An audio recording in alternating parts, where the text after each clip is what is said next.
Brandon? Rachel. Rachel? Jeremy.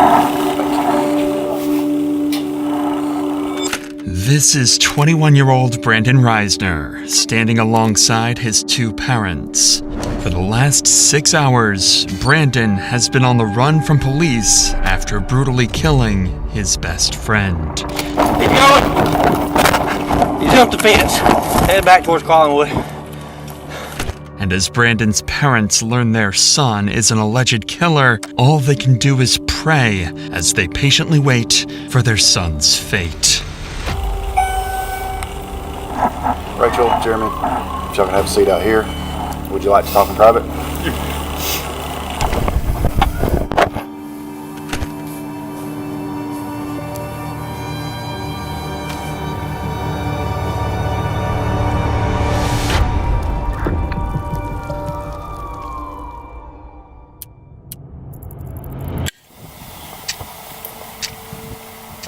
On a cold November morning in 2022, a ditched Toyota Prius would be discovered by officers in Rome, Georgia.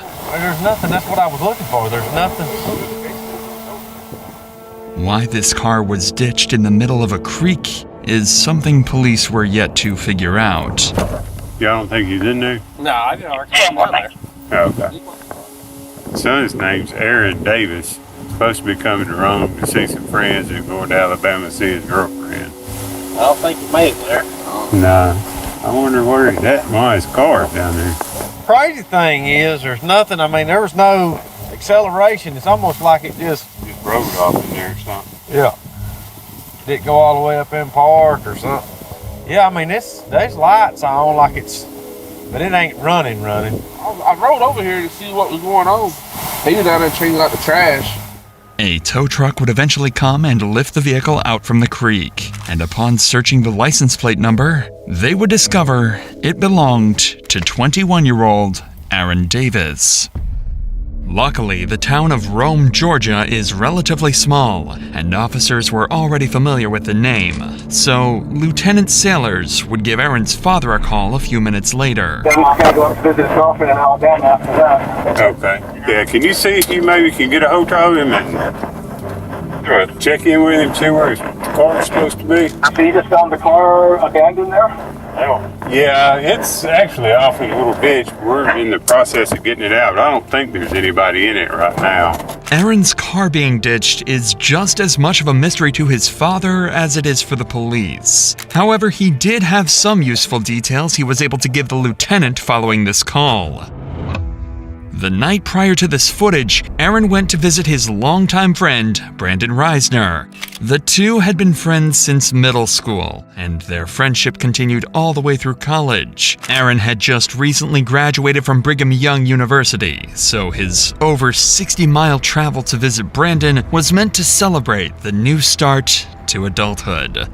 But ever since Aaron had left for Brandon's house, nobody had heard from him, and his phone would go straight to voicemail. All of these strange mysteries would lead Aaron's father to file a missing persons report, and an investigation to find Aaron would officially begin. First, and most obviously, police would give Brandon Reisner a call, as he was supposedly the last person to have been in contact with Aaron. Hey, I'm Lieutenant Sailors, Rome Police. You doing all right today? Yes, I am. I'm looking for my friend right now. Yeah, that's what I was calling about. You hadn't heard from him? I have not. I've tried calling him and it's just gone straight to voicemail, and I heard he was at Heritage Park, so that's where I'm at right now, so I'm looking around. Do you guys know where the car was? Yeah, it was in a ditch over there. When's the last time you saw Aaron? I saw him last night. About what time?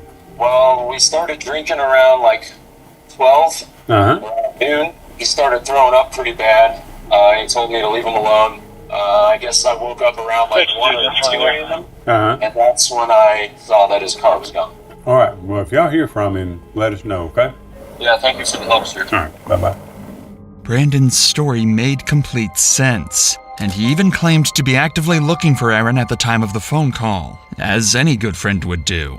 It seemed like Brandon was clearly the person they needed to speak to further in order to get to the bottom of Aaron's disappearance. So a few hours later, they showed up, unannounced, at Brandon's house to get more answers about what happened the night before, this time face to face.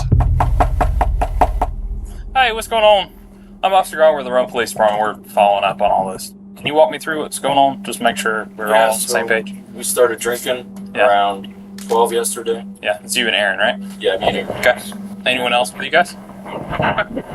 And went to some bars, and I had bought some red wine. Yeah. And came back here, started drinking red wine. He doesn't drink too often, so Yeah. he had gone upstairs and was just puking everywhere to the toilet. It was like standing up and puking for some reason. I went downstairs and he told me that he doesn't need any help. I went downstairs, dropped a bottle, cut my pinky, and I went to the urgent care this morning, took a shower, went to bed. Okay. And then woke up 1 to 2 a.m. and his car was gone. Despite Brandon's strange demeanor, Aaron's actions last night connect with the ditched car and lack of response for the last 12 hours. If Aaron was a light drinker and got heavily intoxicated, who knows what he could have done while completely by himself. So, how long have you and Aaron been friends? We met when I was in 5th grade. Okay. And then we became more like close friends, I'd say, like around freshman year. We're still trying to find him. I don't know. You know, he may just be staying at a hotel, sleeping off whatever happened last night. Yeah. It doesn't necessarily mean he's in danger or anything like that. You have any problem with us checking inside the house? No problem at all? No ferocious iguanas or anything? No. You never know, man. People have all kinds of pets. The officer would search the house and find some interesting discoveries. Several doors would be locked, specifically the door leading to Aaron's room, where he supposedly threw up several times. This was strange, so Brandon would be called inside to help get them up to Aaron's room. Do you mind coming in here with me so you can just show me where I'm going and all that? Yeah. Just makes it a little bit easier. The bathroom is up there that he was up checking in. I got you. Oh, Lord. Is that what's in the laundry right now, I guess? Okay. Officers would notice a strong chemical smell coming from the room and find excessive amounts of cleaning supplies. But all of that would mean nothing compared to what they found next.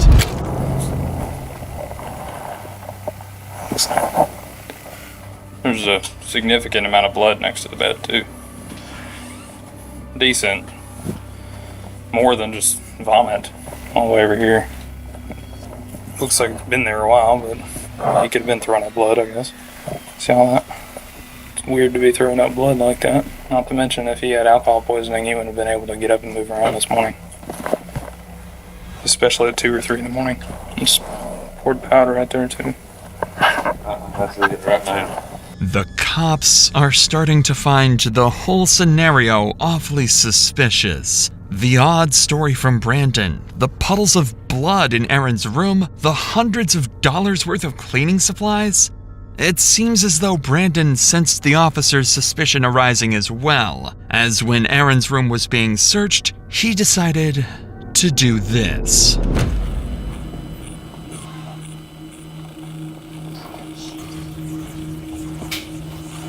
Oh, my knees.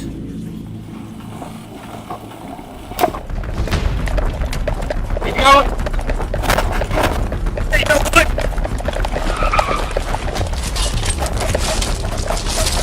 Now.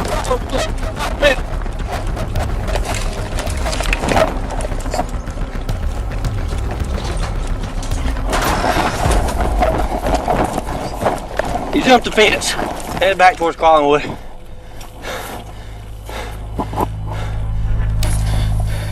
Somewhere between LaPorte and Eastside, gotta be in these houses. Go up to the house, get in the backyard. Okay. Possible 1043 suspect. Get back on the run back towards 8. Give me more units. Unfortunately, officers lost sight of Brandon. He officially managed to escape the police, at least for now.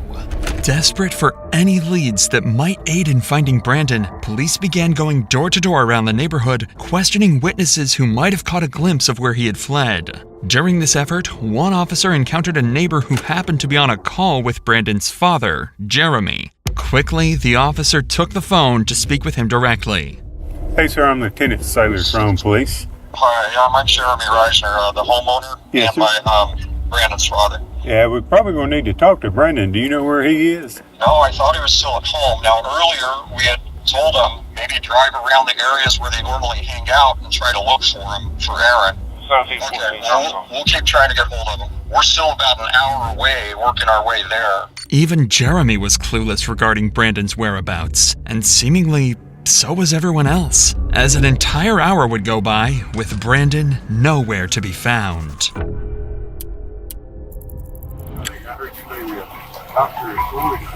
I am. Okay. This is Mom. Okay. Sorry, I realize you might not be able to answer this question. Probably don't know the answer, but I'll try. Is there a suspicion that Brandon was involved in what, hurting Aaron or something? There's suspicion that something happened in the home. Beyond getting drunk and throwing up? Well, we don't know. They're lifelong friends. We called back after the boy's mom called us. We called back and said, when did you last see Aaron? He says, I guess he left during the night. And that's all we did. We went to look for him where the car was reported. Yes. The powers that be have our number? Yes, sir. Yeah. Mm-hmm. While trying his best to assist the police with the investigation, Jeremy would return to his house, where he discovered Brandon's phone. Up until that point, Jeremy had been doing everything he could to help the police track down his son. However, after finding the phone, his cooperation came to a sudden stop. He refused to hand the phone over, leaving police to wonder, had he seen something on it? Or was he hiding something far more unsettling? But before we get to that, Jeremy is not alone in facing a tragedy. Unfortunately, it can happen to any of us. Take Yvette Torres. She was walking home from work in Philadelphia when a truck struck her without warning. Morgan & Morgan fought for her in court and won her nearly $12 million. If you're seriously hurt, your injury could be worth millions. With over 1,000 attorneys, Morgan & Morgan will fight to give you the best results if you become their client. And unless you win, they do it all for free. In just the past few months, Morgan & Morgan has helped hundreds of people. One car crash victim in Florida won a verdict worth $12 million, and another in Philadelphia, $26 million. That was 40 times more than their insurance offered. So if you ever got seriously injured, your case could be worth millions. And it takes only a few minutes to see if you have a case. You can start your claim with Morgan & Morgan by visiting www.forthepeople.com/insanity found in the description, or by scanning the QR code on the screen from your phone's camera. With that said, let's get back to Jeremy, who would go on to discover Brandon's phone while searching around the house. This was a huge discovery for the investigation, as it could help trace where Brandon could have gone off to. But unfortunately, Jeremy was unwilling to give up the phone to cops until he could better understand the situation. After all, Brandon is his son, and he is innocent until proven guilty. So giving up the phone could be a tragic mistake. Again, hours go by with no further leads or clues as to where Brandon went. What Jeremy managed to find on Brandon's phone during this period will forever remain a mystery. However, when police spoke to him again, his demeanor would shift dramatically. What's the status? All right, so first of all, I understand you found his cell phone. That's right. You want to turn that over to us? Maybe. Okay. I do. My gut says yes, but at the same time, yeah. I mean, we I don't know. We'll probably need to go through it and see at least maybe where he's been today. There is a significant amount of blood in that upstairs bedroom and on the carpet. But I wanted to be straight up with you. Not go home and find that. Okay. No, I appreciate that. Do you have a warrant that would include the phone? No, we'd have to get one at some point, so we couldn't go into it without that. So, some text back and forth.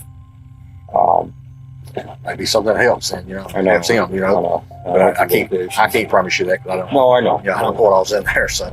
I want to. I was as a. I know, as a father, I understand that. All right. Well, yeah, I'm gonna keep walking. Something had changed.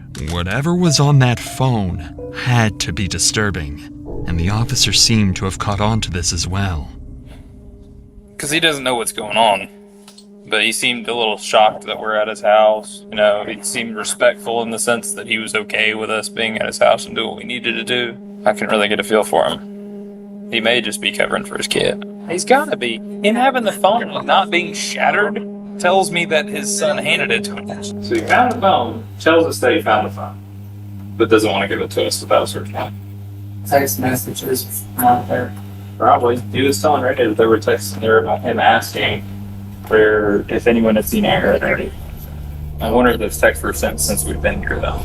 These officers were spot on with their theory. On the phone, Brandon would leave an array of horrifying notes, such as, his scream became a gargle as he swallowed his tongue. I like dark places where my mind melts. It feels so good and I feel so cool. My brain's a waterfall running out of my nose like drool. I can turn myself on in the blink of an eye. They notified me as the smartest man alive. Additionally, he would leave a to-do list following the murder of Aaron. 1. Schedule last 3 songs. This was in reference to his YouTube channel where he would post his music. 2. Vacuum. 3. Laundry. 4. Shower in my shower. 5. Take bath. Tomorrow. 1. Text Rachel that Aaron threw up horribly. I think there was some blood in it. 2. I woke up and he was gone. Whether or not these exact messages were what alarmed Jeremy is unknown, but something on that phone made it clear to him that Brandon had killed Aaron. And just an hour later, Jeremy would call police, detailing that he was with Brandon and that he was willing to surrender and turn himself in. So 25 minutes later, Brandon and his parents would arrive at the station. You're Brandon. Rachel. Jeremy. Thank you.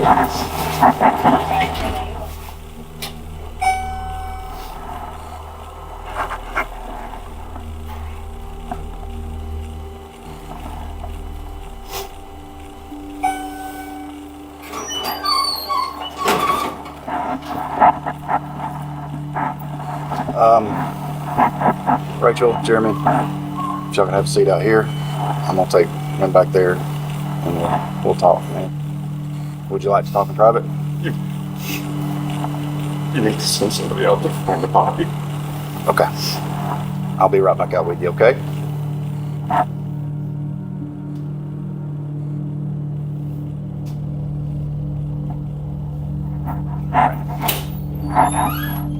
Anything in your pockets that I need to know about? Wallet and keys. Have those real quick. Anything else? No. Sorry about that. Go ahead and have a seat. Now that Brandon was secured, the detective would sit him down to try and get a basic confession or any information that might ease the path to conviction. Alright, like I was saying, I'm Detective York. I work here at the wrong PD, of course. Detective York, yep, that's me. So before we get started, got some paperwork you gotta fill out. The detective would start the interview by getting Brandon's basic information and contact addresses. So I'm gonna read you some stuff before we get started, okay? You have the right to remain silent. You have the right to talk to a lawyer for advice before you are asked questions and have him with you during questioning. I would like a lawyer. You would like a lawyer, okay? Alright, sit tight for just a minute. Brandon was smart. He knows nothing he says in the interrogation room will go on to help him in court, so he decides to keep his mouth shut. While this is unfortunate for the detective, Brandon's parents are more than willing to have a discussion with him, so instead, he turns his attention over to them to try and get the information that he's looking for.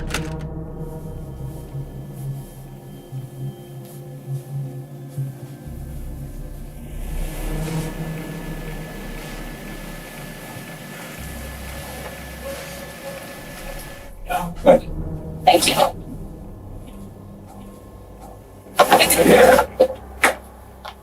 There's a lot going on right now. Anything that we can do to help y'all right now. Need to find that body. I can take you out. Try to show you. I can try to show you. You can try to show us The general area, yeah. Okay. There's an old cemetery up the hill. You turn left, Trendle, something like Trendle. Okay. We can show you on that. This statement from Jeremy was crucial information to track down Aaron's body.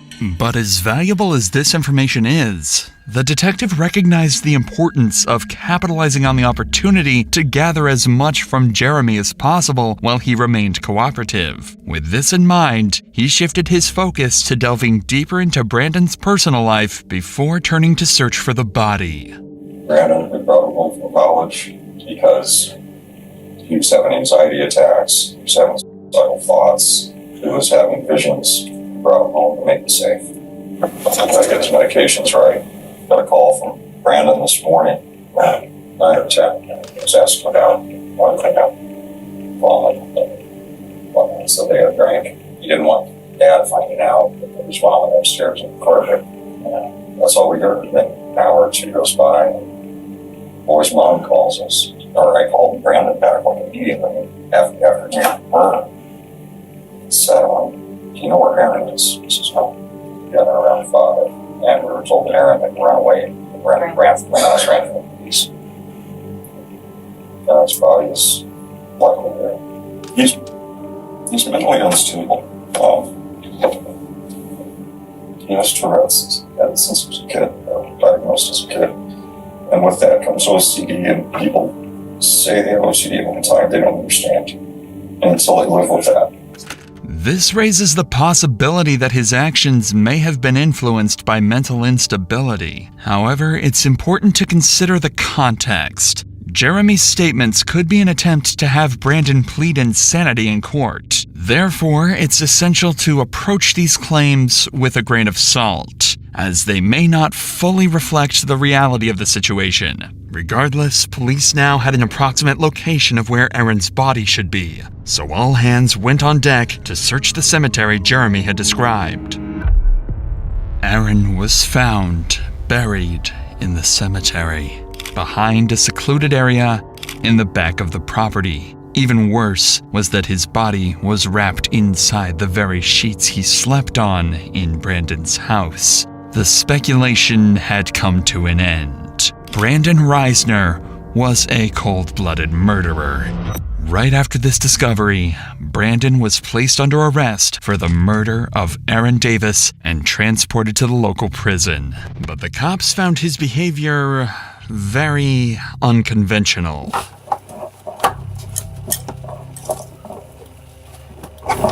Stand right there.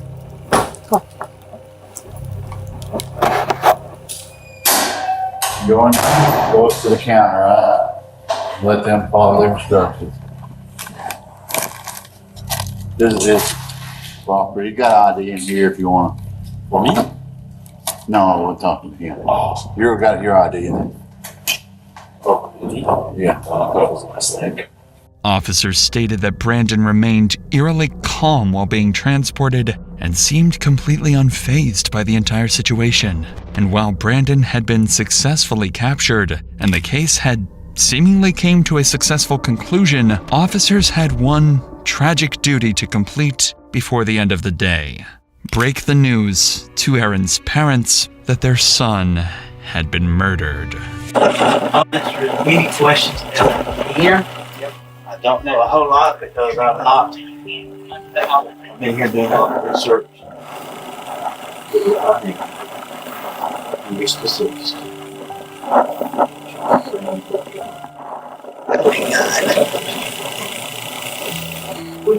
Why would he do that?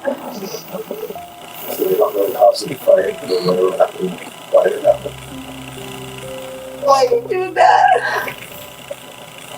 We need my son. The family needs him. Oh my God.